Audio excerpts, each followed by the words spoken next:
Hi friends, job క్యాలెండర్కి సంబంధించి మనకి ఏ నెలలో ఏ తారీఖున మనకి ఏ నోటిఫికేషన్ వస్తాయో ఈ వీడియోలో అయితే చూద్దామండి.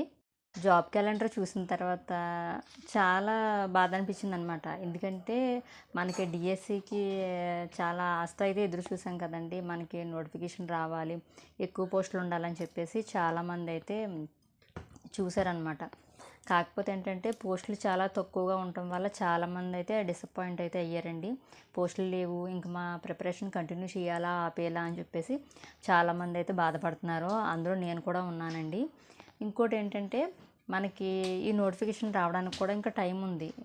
మామూలుగా అయితే ఏమనుకున్నామంటే స్కూల్ మళ్ళీ రీఓపెన్ జూన్ కల్లా ఈలోపు డిఎస్సి అయిపోతుంది, కొత్త వాళ్ళు స్కూల్లో జాయిన్ అయిపోతారు అయితే అనుకున్నారు అందరూని. కాకపోతే మనకి డిఎస్సి ఎగ్జామ్కి అయితే టైం అయితే ఉంది. ఈ లోపల మనకి టెట్ నోటిఫికేషన్ అయితే వచ్చే ఛాన్సెస్ అయితే ఉన్నాయండి. సో ఎవరైతే టెట్ క్వాలిఫై అవ్వలేదో అలాంటి వాళ్ళైతే కొంచెం మీ టెట్ ప్రిపరేషన్ అయితే కంటిన్యూ చేసుకోండి. ఎందుకంటే టెట్ పడే ఛాన్సెస్ ఉన్నాయి కాబట్టి మీరు టెట్ కూడా ప్రిపేర్ అవ్వచ్చండి. ఈ లోపు కనుక టెట్ క్వాలిఫై అయ్యారంటే కనుక డిఎస్సి తీసే టయానికైతే మీరు కూడా డిఎస్సి రాసే ఛాన్సెస్ అయితే ఉంటాయి. సో ఎవరైతే మాకు టెట్ అవ్వలేదు అనుకున్నారో వాళ్ళైతే కంపల్సరీగా మీకు ఇంకో టెట్ ఉండే ఛాన్సెస్ అయితే ఉన్నాయి. టెట్కి అయితే ప్రిపేర్ అవ్వండి. ఫస్ట్ నోటిఫికేషన్ వచ్చేసి మే 15, 2026 అండి. అది ఏ నోటిఫికేషన్ చూద్దాము.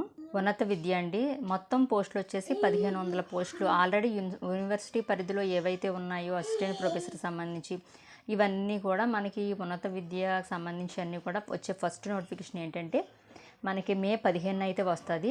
చాలామంది కూడా పీజీ కంప్లీట్ చేసేసారు. సో మీరందరూ కూడా ఒకవేళ జేఎల్లో డిఎల్లో ఇవన్నీ కూడా అయితే కనుక మీరందరూ కూడా ఎలిజిబుల్ అవుతారు.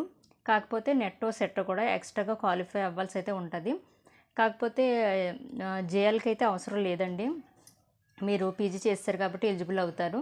కానీ డిగ్రీ లెక్చరర్గా అయితే రాయాలనుకుంటే కనుక మీరు కంపల్సరీగా సెట్ కానీ నెట్ కానీ క్వాలిఫై అయితే అవ్వాల్సి అయితే ఉంటుందండి. నెక్స్ట్ హోంశాఖ వచ్చేసి ఆగస్టు 15, 2026 అండి ఈ నోటిఫికేషన్ అండి. ఇందులో ఏమైతే ఉన్నాయో చూద్దామండి. హోంశాఖ ఇతర శాఖలు మొత్తం వచ్చేసి పోస్టులు వచ్చేసి 2778 పోస్టులు వచ్చేసి హోంశాఖకు సంబంధించినవి. ఇతర పోస్టులు వచ్చేసి 928 పోస్టులు అయితే ఇతర శాఖకు సంబంధించినవి అండి. నెక్స్ట్ సెప్టెంబర్ 15, 2026 గ్రూప్ 2 నోటిఫికేషన్ అండి. గ్రూప్ 2 కూడా అందరూ కూడా రాయొచ్చు. ఇది నెక్స్ట్ ఇంకోటి ఏంటంటే ఇంజనీరింగ్. నెక్స్ట్ ఇతర శాఖలు అనమాట. గ్రూప్ 2లో వచ్చేసి మొత్తం పోస్టులు వచ్చేసి 750 పోస్టులు అండి.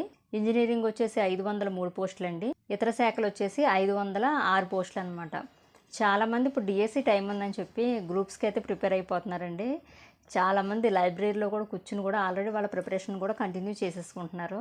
నెక్స్ట్ అక్టోబర్ 15, 2026 పాఠశాల ఇంటర్ విద్య 3004 పోస్టులు. ఇవి వచ్చేసి మనకి డిఎస్సికి సంబంధించండి.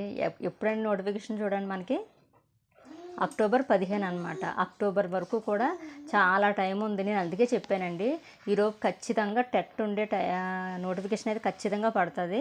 ఎవరైతే టెట్ అవ్వలేదో వాళ్ళందరూ కూడా టెట్ రాసుకునే అవకాశం అయితే ఖచ్చితంగా అయితే ఉంటుందండి. ఎందుకంటే అక్టోబర్ అంటే చాలా టైం ఉంది. ఈ లోపల ఖచ్చితంగా టెట్ వేసిన తర్వాతే డిఎస్సి అనేది అయితే నోటిఫికేషన్ అయితే వస్తుంది అనమాట.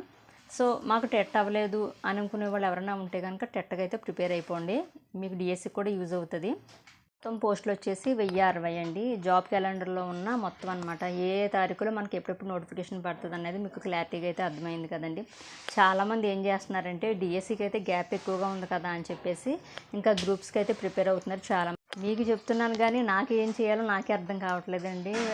సెట్ కూడా అప్లై చేశాను. సెట్ కూడా మాకు హాల్ టికెట్స్ ఆల్రెడీ వచ్చేసాయండి. ఇంకోటి ఏంటంటే సెట్కి సంబంధించి ఎగ్జామ్ డేట్ కూడా వచ్చేసిందండి. ఎవరెవరు అప్లై చేశారో కామెంట్ బాక్స్లో కామెంట్ చేయండి. నాకు అసలు ఈ జాబ్ క్యాలెండర్ చూసిన తర్వాత ఇప్పుడు ఎగ్జామ్కి నేను వెళ్ళి ప్రిపేర్ అయ్యి రాయాలా వద్దా కూడా అర్థం కావట్లేదు అనమాట. ఎందుకంటే మన క్వాలిఫికేషన్ పెరుగుతుంది కానీ ఉపయోగం అయితే ఏమీ లేదండి. ఎగ్జామ్ చూస్తేనేమో పోస్టులు ఉండట్లేదు, క్వాలిఫికేషన్ పెంచుకుంటున్నాను తప్ప ఏమీ నాకు యూజ్ అయినట్టు అనిపించట్లేదు. అందుకే ఎగ్జామ్ రాయాలో మానేయాలో కూడా నాకు ఏం అనిపించట్లేదు అనమాట. చూద్దామండి, రాస్తే రాస్తాను. మీరు ఎవరైనా కనుక సెంటర్లు చూసుకుంటే కనుక మన కామెంట్ బాక్స్లో కామెంట్ చేయండి. నేను కూడా చూసుకున్నానండి. ఆల్ టికెట్ అయితే ఇంకా తెచ్చుకోవాలన్నమాట. ఓకేనా ఫ్రెండ్స్, నేను ఇచ్చిన ఇన్ఫర్మేషన్ అది మీకు నచ్చినట్లయితే కనుక ఈ వీడియోకి అయితే లైక్ చేయండి, కామెంట్ చేయండి. అలాగే మన ఛానల్ కొత్తగా చూస్తే కనుక సబ్స్క్రైబ్ చేసుకోండి. ఓకేనా ఫ్రెండ్స్, బాయ్ ఫ్రెండ్స్.